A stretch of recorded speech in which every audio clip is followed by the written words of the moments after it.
Bagamat magkakaroon kami ng adjustments sa lugar at sa oras, naniniwala po kami na kontrolado mo po ang lahat at kami po ay dadako sa maikling panahon ng Sunday School. Naway magamit pa rin po ang ilang minuto na natitira para kami po ay madagdagan sa kaalaman para sa pagpapatuloy po na pagpapatibay ng pananampalataya ng bawat isa. Patnubayan mo po kami ng iyong makapangyarihang Espiritu, inaalala po ang mga kapatiran, mga panauhin na naanyayahan namin, na sila po'y paratingin mo, even ng tama sa oras upang makasama namin sila later on sa worship service. Dalangin ko po ang lahat ng ito na may pagtitiwala at pasalamat, alang-alang sa pangalan po ng aming Panginoong Jesucristo. Amen. Amen. Thank you. Medyo upo na kayo mga kapatid, maging alisto lang tayo sa oras. Ang aralin natin, 1 Corinthians chapter 4. Kuha lang tayo ng ilang talata, no? Natapos natin last week yung 1 Corinthians chapter 3, ngayon naman chapter 4, tignan natin kung hanggang saan verses tayo na i-allow ng ating oras, no? Mga 20 minutes na lang tayo. Ang sabi ng 1 Corinthians chapter 4, let a man so account of us as of the ministers of Christ and stewards of the mysteries of God. Mga kapatid, napakahalaga ng dalawang salita rito, no? Okay, lahat ng salita mahalaga, pero may ililin akong dalawa, no? Una, yung sabi niya rito, let a man so account of us. Ibig sabihin ng account, meron tayong obligasyon, meron tayong pananagutan, no? Parang accounting. By the way, mamaya, no?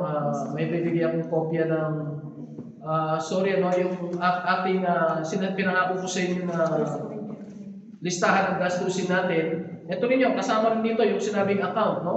May mga, although sabihin nyo, so kahit hindi ka na mag-report, pero kailangan isanayin natin ang sarili natin, no? Na hindi lang tayo nagre-report sa attendance, pati sa finances. So may pinaserox ako, kaya lang, hindi kayang i-print ng printer na isang page lang. Biro nyo, 4 na pages. Ay, 6 pala. Hindi niya kayang i-adjust, hindi siya marunong, no? Yung mga printer. Hindi na kung ano yung nakalagay niyan. 6 na pages bigla, no? So 2 pages lang na ano ko. So ang gagawin ko na lang, ipapasa ko siguro kay Sister Jeremy. Yung kopya, bigay ko kay Sister Marjorie. Siguro yung isang kopya, share na lang kayo, brother, yung isang kopya siguro. Share kami ni Masya. Kayo ni Masya. Tapos, ipasa ko na lang. May ipapasa ko. Pero hindi ipapasa sa grupo. Oh, yes. Yun ang meron tayo pinatawag na confidential lang. Classified. Hindi naman confidential. No? Pag may miyembro gustong tumingin, pwede nilang tignan. Pero kasi yung pangit nung pag pinasa mo, tas pwede nilang ipasa sa hindi miyembro eh. Hindi maganda yun. Kaya gusto ko sana printed eh. Okay, ito na. Balikan natin si verse 1. Let a man so account of us as of the ministers of Christ. Mga kapatid, ulitin ko, ang background nito, ang sinusulatan niya hindi isang tao. Sa Bible, mayroong mga book na ang sinusulatan niya isang tao lang. Katulad ni Titus, ni Timothy. Pero pagka Corinto, Ephesians, Colossians, Philippians, simbahan ang sinusulatan. No? So, ang ibig sabihin itong as of the ministers of Christ, hindi lamang yung mga pastor ang tinutukoy dito. Lahat ng miyembro. Now, ang ibig sabihin kapatid ng ministers ay yung tinatawag na, alam mo yung deacon, diyan kinuha yung salitang deacon. Ayun, sinili pala yun. Nadidito ka lang yun. So, pag sinabing minister mga kapatid, sa ibang grupo, tawag nila ministro, di ba? Well, actually, nasa Bible yung salitang ministro. Pero ang ibig sabihin talaga nun, diakono. Pwede rin, diakono. Ang ibig sabihin talaga niyan, waiter. Gusto kong ipaunawa sa inyo na sa iba pagka-deacon na, actually sa atin ayaw muna nating tawaging deacon yung mga leaders kasi ang deacon, pag medyo malaki na yung simbahan, siguro may 100 miyembro na. No? Ay baka kahit kulang ko ng 100. Pero kahit na hindi ka tinatawag na deacon, minister pa rin tayo. Nang ibig sabihin ng minister, ministro. Nang ibig sabihin ng ministro, servant. Yan mga equivalent na salita eh. Servant, ministro, diakono, puro ang ibig sabihin yan, lingkod. At ang pinakamalapit na ideya ng diakono sa Bible ay yung waiter. Ano ginagawa ng waiter? Pagpasok mo, nasa labas ka pa lang, sasalubungin ka na niyan. No? Tapos, ilalagay ka niya sa tamang pwesto. Tapos, ang gagawin niya, habang bibigyan ka ng menu, waiter kasi, minsan maghihintay siya, although minsan makukulit yung mga waiter, may I have your order. Pero actually, yung totoong waiter, maghintay siya. Mag-uusap muna yung customer, tapos nagde-decide kung ano yung. Tapos pagka kunwari, nag-order na, kunin niya yung order. Ilagay niya doon sa chef, ano? Tapos, i-offer niya yung order. Tapos pag tapos na sila, kung may additional order, ganun tayo dapat lahat. Mga kapatid, ano? So sabi ni Pablo, dapat nating maunawaan na tayo mga ministro ni Kristo, ministers of Christ. Ang pagkakaiba lang, si Kristo ang amo natin, hindi si pastor. Matandaan nyo si Kristo lahat ang nasa isip natin, kahit na ang pinaglilingkuran natin, bisita, o kung wari, ikaw yung nagluluto, ikaw yung na-assign na driver, ikaw yung na-assign na janitor, lahat yan ginagawa kay Kristo. Kaya mga kapatid, dinidevelop natin yung simbahan natin kahit nagsisimula pa lang tayo, na maunawaan natin to, walang pataasan dito. Kahit manager ka sa kumpanya mo, pag nasa church ka, servant ka ni Kristo. At kung ang na-assign na ministry sa iyo ay pagluluto, paghugas ng plato, no? Gawin mo yun. And then ano pa? Stewards. Alam niyo naman yung stewards? Ano sa Tagalog yung stewards? Sino nakakalam ng steward? Yung pag-ayos po. Tagaayos, Okay ba yan? Stewardess po. Ano ginagawa ng stewardess? Pag stewardess po, sila po yung guest na nag-ano sa mga... Nag-a-assist. Yung assistant sila. Alam niyo mga kapatid, minsan tayo, hanga-hanga tayo pagka-stewardess, di ba? Nag-aayos po yung Matangkad, maganda, ang qualification yan, matindi, no? Yes. Pero pag nasa aeroplano, tingnan nyo, sino yung katulong ng pasahero? Yes. Kahit na anong gawin ng ano talaga, yun yung isa ng steward, pinagkatiwalaan lang sila na sila yung mag-isip. So parang similar, pero ang medyo mabigat sa steward, sa salitang Tagalog talaga, katiwala. Merong pinagkatiwala sa iyo, katulad natin. Actually, yung pinagkatiwala sa atin, unang-unang buhay. Yes. Tapos yung kaligtasan, binigay yan ng Diyos, ingatan natin, at saka pinabibigay niya sa iba. Ano pa? Yung pera, yung talento.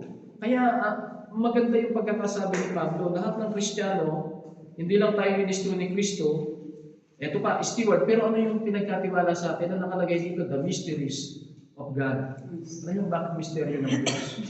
Kasi hindi nga maunawaan ng unbeliever yan. Di ba? Sabi sa Bible, unless a man be born again, he cannot see the kingdom of God. So kapag ngayon na ano na natin to, na naunawaan natin ang salita ng Diyos, misteryo yan. Huwag natin ipagmalaki na ang ano naman nila, bobo naman nila, hindi nila maintindihan yung natutunan natin. Wag. Isipin mo, pribileyo lang natin yan na dahil may espiritu tayo ng Diyos. So kailangan, ang gawin mo pa rin, alalayan mo yung hindi nakakaunawa. No? Alalayan mo ang hindi nakakaunawa. So ang ganda itong salitang to. We are stewards. Plural Hindi lang yung mga pastor, tandaan nyo, ang sinusulatan sa Korinto, ang simbahan. Balikan nga natin yung 1 Corinthians 1:2. Para makita nyo, mamaya kasi mababagin dito sa message Ang sabi ni Pablo sa 1 Corinthians 1, siyempre si Pablo yung sumulat, sa verse 2, ang sinusulatan niya unto the church of God, which is at Corinth. Di ba sabi ng verse 2 ng chapter 1? Sinusulat ko to sa iglesia. Ang tingin niya, isang unit, pero maraming miyembro yan. Okay? Kaya lang, ang tawag sa kanya sa kabuuan, iglesia ng Diyos na nasa Corinto. Tayo naman, iglesia ng Diyos na nasa Yerevan. Okay, tayo yan, no? So, mga kapatid, balikan natin si chapter 4, verse 1. Tayo ay stewards ng mga misteryo ng Diyos. Ang daming misteryo ng Diyos, yung kaligtasan, yung misteryo ng, alam niyo yung misteryo rin ng kunwaring pagbibigay, hindi maintindihan ng iba yan. Ang mundo lagi ang iniisip nila, ano yung makukuha nila, ano yung mapapakinabangan nila. Ngayon kapag ang Kristiyano natuto ng magbigay, hindi mo maipaliwanag sa tao kung bakit ka nagbibigay, pero pag nakita nilang binibless ka ng Panginoon, misteryo yun. Nakikita nila sa buhay natin. Katulad ng anniversary natin, no? Pag nakita niyo yung report, sabi nga sa inyo, 1 million sa drum ang ginastos natin. Pero nag-provide ang Panginoon. Okay? Misteryo na naman yun. Kasi sa logic ng tao, titignan nila, yun lang kayo. Paano natin na? Paano nangyari yun? Misteryo. Pero dahil natuto tayong magbigay, ang sa Panginoon kasi, ibigay mo lang yung kaya mo, siya na magpupuno Yan ang prinsipyo, huwag yung, Pastor, laki naman. Buti nga sabi nga ni Brother Darwin Buti pastor pala, hindi muna natin kinuwenta kung magkano yung gagastusin. Kasi kung nakita natin 1 million gagastusin, magde-decide ako dito na lang natin gawin lang. Buti hindi natin alam muna kung magkano yung gagastusin. Paunti-unting lumitaw lang. Ano? Paunti-unting lumitaw. Yung nga ginawa natin, yung hall muna. Sabi ko, kung walang pagkain, okay lang. Karaos tayo ng ano. Pero later on, kailangan tayo magpakain kahit na merienda lang. So mga misteryo yan. Punta tayo sa verse 2. Ang ganda nitong verse 2. Moreover, it is required of the steward. Lahat tayo katiwala. Anong inihingi sa atin? That amount be found faithful. Hindi mo na yung fruitful, hindi mo na yung beautiful, hindi mo na yung bountiful o yung mayaman, hindi mo na yung marunong. Ang hinahanap mo na ng Diyos sa tao, sapat. So kapatid, kahit na maliit ang talento natin, kahit maliit ang offering natin, maging faithful tayo sa Panginoon. Kaya ngayon pagre-report, i-report natin para lalo tayong pagkatiwalaan ng Panginoon. No? So mga kapatid, bilang stewards ng Panginoon, dapat matagpuan tayong faithful. Ano yung kinunta mo sa Sister Masya? Gusto ko yung special number niya no Sunday. Yung ba yung find us faithful? Oh. Ganito gagawin natin sa mga kanta. Minsan ini-special number, solo. Minsan ini-special number natin sa grupo. Pero may mga kanta na minsan pagkaya na natin sa congregation. Ang ganda nun find us faithful. Ito yung pinagbasihan doon at saka yung Hebrews. Yung Hebrews chapter 12 na sabi niya, ang dami ng cloud of witnesses, sana manatili tayong matapat. Ang mensahe ng kantang yun, pinapasa lang natin yung ministry. Tayo, kaya tayo nagkaroon ng ministry, may nagturo sa atin, maaaring nagturo sa atin, patay na, matanda na, no? Pero dapat tayo ngayon naman, ipasa natin ang ipasa. Para pag nawala tayo, may mapag-iiwanan tayo. Actually, yun ang goal natin sa Armenia. Sa ngayon, Pilipino ang nare-reach out natin karamihan, pero talagang goal natin, ma-reach out yung Armenian. Paano yan ma-reach out? Siguro, pag kami maganda na tayong lugar. No? Tapos, meron na tayong interpreter na marunong na mag-Armenian, pwede na tayo mag-invite ng Armenian. At lalo na kayo, may mga kasambahay kayo, may mga katrabaho kayo ng Armenian, baka kayo makapagpasa sa kanila ng Ebanghelyo. No? Ako, tuturuan ko kayo, kayo naman, ipapasa nyo doon sa kaya nyo kausapin. Ako, hindi ko tinatanggap na porque hindi ako marunong mag-Armenian, hindi ma-reach out ang Armenian. May paraan ng Panginoon. May paraan niya. No? Okay, so punta tayo sa verse 3. Kita niyo, bilis natin. But with me, it is very small thing that I should be judged of you or of man's judgment, I judge not mine own self. Ang sinasabi ni Pablo, kasi maraming kritiko si Pablo na taga-Corinto Kasi pag kinumpir mo si Pablo sa mukha, ano siya, medyo contemptible yung kanyang mukha, hindi siya kagwapuhan. No? Kumpara mo sa mga Griego na mahilig sa machong katawan, matalinong isip, at saka basta ang cosmetic dyan nila na inventory niyan. Tapos si Pablo, lalo na pag Kristiyano, di ba, etong gusto kong ipansinin niyo mga kapatid. Hindi ko kayo dinidiscourage na huwag magporma. Pero ang isang naisip ko ganito, pag ang tao, meron siyang ambag sa sibilisasyon, kumari karunungan, katulad ni Albert Einstein. Pag inaral yung buhay ni Albert Einstein, kung saan siya tawagin na mag-preach o magturo, di ba maraming lecture yan, napakasimple lang damit niya.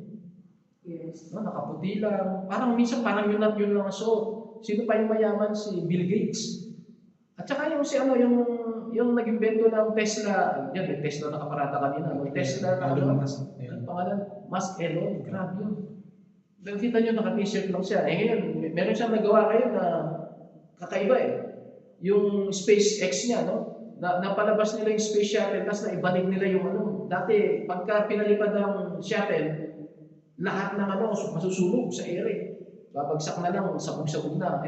Naisip niya, sayang yung gastos. Di ba natin kayang gawin na kung ano yung ginamit na para paliparin yung Kasi kailangan ng malakas na yan para ihapid sa ipapawid na hindi na kayang hatakin ng tinatawag na gravity. Tapos sarili na niya nilipad ngayon. Pero yung nagdala sa kanya ng malaking may tawag doon talaga nasusunod pa yan. Sa kanya, ibalik niya. Kailan lang? Ngayon linggo lang na Ang plano nila, dali ng tao sa Mars. Kita niya yung utak ng tao. Dami pang lupa sa mundo Gusto niya ng magdala ng tao ron. Pero tingnan niyo, kung saan siya nagpupunta, naka-t-shirt lang. Now, sana, ang ideya ko dito ganito, yun yung sinasabi ni Pablo na, siya, hindi siya kagwapuan. hindi siya kasing forma ng mga Grego. Pero at least acceptable siya sa Panginoon. Di ba? Kaya mga kapatid, samantalang kung kunwari, ang acceptance sa'yo ng tao dahil maganda ang damit mo, dahil marami kang pera, paano kung nawala ng pera mo? Paano pag tumanda ka na? Pero kung ang significance mo ay kakaiba, katulad sa atin, hindi man pera, kung may alam ka sa salita ng Diyos. Ako po yun ang isang kayamanan ko na talagang pinapasalamatan sa Panginoon. Kahit na sinong tao bigay sa akin ng Panginoon na magtanong sa Bible, at least alam ko meron ako ma-share sa Kanya. Kahit nauna siya sa akin, kahit matanda siya, kahit milyonaryo siya, kahit bata siya, meron na wala sila. Ganda nun, no? So yung sinasabi niya, wala akong pakialam kung anong judgment ng tao sa akin. Kahit ako, hindi ko na inahatulan yung sarili ko. Verse 4, for I know nothing by myself. Ang ibig sabihin, hindi mahalaga yung kung ano yung nakikita sa Kanya. Yet am I not hereby justified, but he that judges me is ang Panginoon. Maganda yung ang Panginoon, di ba, pwedeng acceptable ka sa tao. Yung mga politiko ganyan, hindi natin nila lahat ha. Pero ang politiko, pinapanakpakan, pinaglilingkuran. Pero pag mag-isa ka nakaharap ng Panginoon, ano pa kaya? Maaaring alam ng Panginoon na may mga ginawa kang hindi tama. No? Verse 5, therefore judge nothing before the time. Mga kapatid, ito, applicable to sa atin. May mga miyembro tayo na mahihina pa. No? May mga miyembro na minsan kinakalaban pa tayo. Pero sabi ng Bible, huwag natin silang hatulan, hindi pa tapos ang Diyos sa kanila. Parang building yan eh. Under construction tayo lahat. So kung ikaw medyo matibay ka na sa isang area, sigurado yan may kahinaan ka. Na ang gagawin ng Panginoon, yung ibang kapatiran gagamitin para dun sa kahinaan mo. Makita nyo ang simbahan para siyang katawan. No? Ang mata, okay, mahalagang bahagi, pero hindi niya kayang depensa ng sarili niya. Ang nagdedepensa diyan, ito. Kapag ka maupog yan, kapag may ganun kagad. Sa aeroplano nga, di ba? Ang turo sa atin, pagka sinabi ng yung ganyan. Pinoproteksyonan mo yung ulo mo na mahalaga, pero kamay nagprotekta. Ganun din sa ministry. Maring ako yung pastor, yung nagtuturo, pero marami akong hindi kaya. Okay? So, ang ganda nitong verse 5, huwag nating hatulan hanggat hindi pa panahon, until the Lord come. Siya naman ang may karapatang humatol. Ang tawag nga sa Bible tinawag tayo para maging saksi. Alam niyo yung saksi? Tayo ang talagang saksi ng Panginoon Yan ang sabi sa Acts 1:8 bumaba ang banal na Espiritu that He might be my witnesses. Tagalogin mo yun upang kayo maging mga saksi ko. Tayo magpapatutuo sa mga tao kung ano ang kapangyarihan ng Diyos, no? So, hindi tayo tinawag para humatol, tinawag tayo para mag-witness. I-share lang natin si Kristo, no? Until the Lord come, who both will bring to light, ito maganda, the hidden things of darkness. Kaya ang Kristiyano, hindi na tayo interesado ano bang buhay ni ganito. Hindi na natin pakikinaman yung buhay ng iba kasi sa Diyos naman sila mananagot No? Yun ang sabi niya, no? Walang maitatago. Who both will bring to light the hidden things of darkness. Kung ikaw yung gumagawa ng kasalanan, isipin mo na wala kang maitatago sa Diyos. Pwede mong maitago sa pastor, maitago sa kapitbahay mo, pero hindi mo maitago sa Diyos. Kung tayo naman yung nagmamasid sa iba, meron din kasalanan yan. Alam mo yung mga politiko, ganun sila Pag may kalaban sila, meron silang, anong tawag doon? Meron silang destroyer na ministry. Meron silang mga tao na pakakawalan para alamin ang background. Naalala ko dati, kaya delikado sa politika pag nag-declare ka kagad na tatakbo ka Alala ko dati si Binay Ganun niya, panalo siya, ang lakas niya, vice president siya. Kanina ba siya vice dati? Si Gloria ba? O kanina ba siya vice dati? Hindi. Kaya ba siya vice? Ang Timano, siyempre, kinongratulate siya ng tao. Alam mo na yung mga reporter ng Timano, mahilig silang gumawa ng kwento. Sir, paano po ba yan? Ano pong plano nyo sa after 6 years? Siyempre, sabi niya, parang sinabi niya na vice president siya, at siya yung nanalo, ang laki ng lamang, hindi naman masama na hangarin niya yung pinakamataas na pwesto. Alam yung ginawa ng kalaban sa politika? Ganun na. Nagpa-research na. Ayun, dinestroy siya. Kaya, nung labanan na yun, kawawa siya eh. Oh, 8 yata sila, hindi ko, 7 na lang yata siya eh. Samantalang ng Vice President, siya yung pinakamalakas, no? Tayo mga Kristiyano, huwag ganon. Ang Diyos na ang bahalang mag-reveal yan. And we'll make manifest, nasa verse 5 ako, of the counsels of the hearts. Kasi yung puso, hindi mo naman nababasa kung ano yung plano niyan eh. Pero ang Diyos, i-reveal niya rin, manifest. Ibig sabihin ng manifest, ibubulgar niya yan. And then shall every man have praise of God. Okay, verse 6. And these things, konting oras pa. And these things, brethren, I have in figure transferred to myself and to Apollos for your sake, that ye might learn in us not to think of men above that which is written. Huwag tayong namamabulito rin ng tao. That no one of you be puffed up. Ano yung puffed up? Parang walang lumaki ang ulo. Puffed up yung walang maging mayabang. For one against another. No? For who make it thee to differ from another? Magandang tanong to. And what hast thou that didst not receive? Magandang tanong to. Anong lamang mo sa iba? O anong meron ka na hindi mo lang tinanggap? Tinanggap mo lang yan eh. Now if thou didst receive it, bakit ka nagmamalaki? Sabi niya, why dost thou glory as thou hast not received it? Okay? Okay, ganito lang muna tayo mga kapatid. Sana at least man lang yung verse 1 and 2 ay ma-appreciate natin no, na talagang tayo ay ano tawag ng kanina? Stewards at ano yung isa? Ministers. Ministers tayo. Mga ministro tayo ng Panginoon. So mga kapatid, as a church, tandaan nyo lagi lingkod tayo lahat. Nagkadatingan na yung mga kasama natin. Biglang nanibago kayo sa lugar, may okasyon kasi dito. I-dedicate na pala itong to, kaya nililis na naman mga kapatid, yung kwarto natin. Nakita yung, huwag daw natin ipaparada daw yung na nakadikit sa wall kasi parang nangingitim yung so pinintura na naman daw nila. So ang pakiusap nila, next week gagamitin natin yung tamang, yung arrange yung sinasuggest nila. Yung dito na, para hindi nakadikit yung, yung mga upuan daw para, yun pwede rin, minsan ang ginagawa nito kasi, dinasagad pa rin, para wag na. Kasi yung pintura. So marami silang inihabilin, tama lang naman, pero ngayon lang ito, dito tayo gagamit, So mga kapatid, adjustment at hindi muna tayo kakain dito kaya mabilis tayo. Pakiusap nila kung pwede tayo matapos ng kaya kinat ko na yung Sunday School, mag-start na tayo sa worship service ng 11, tapos try natin matapos ng ng 1, wala mo ng kainan kasi gagamitin nila yung taas, pati yung ibabaw, kaya dito tayo pinagamit. Pero hindi kaya na rin ito, parang advance ng Panginoon na pwede rin pala tayong gumamit nito. Lalo na kung marami na tayo. Kasi sigurado pag ito yung ginamit natin, tataasan tayo. Diba? Ng upa. Maring idoble. Tapos magmamadali. Pero yan? Maganda. Pero maganda ito lugar na ito. Halos parehas lang dun sa president. President kagad. Pero, natin yun, reserve natin yun. Tignan natin kung ano gagawin natin. Tayo tumayo. Alas 10 na, At habol na lang ibang bisita natin. Huwag na natin silang hintayin kasi may time. Pandawin naman na po. Sige. Tapos simula na tayo. Okay? Let's pray.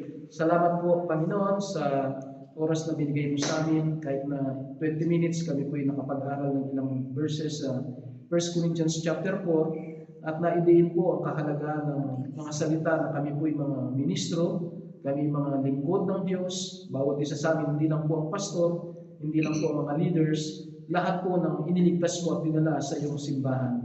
Panginoon, sa oras din po ito, ay ihahabilin namin ang susunod na gawain. Ito po ay ang pagsamba. Naniniwala po kami na kahit na maaga po namin sisimulan, makahabol po mga kapatid namin na patungo rito, makasama namin sila, at kahit medyo mabilis po aming gagawing pagsamba, naniniwala kami na kayo po ang bibigay sa amin ng pagtatagumpay. Tulungan mo kami na maging alisto po kami sa mga necessary adjustment na kailangan namin gawin dahil hindi pa po namin sarili ang lugar na pinagtitipunan. Naniniwala kami na habang kami po ay pinatitibay mo sa pananampalataya, pinauhusay mo ang aming mga attitude, ay bibigyan mo rin kami ng permanente at sarili naming lugar na kung saan malaya na po namin magawa ang aming programa at ang aming po mga paglilingkod sa iyo. Panginoon, tanggapin mo po ang aming papurit pasalamat sapagkat ang lahat po ay aming hiling at dalangin alang-alang sa makapangyarihang pangalan po ng aming Panginoon Jesucristo. Amen. Salamat.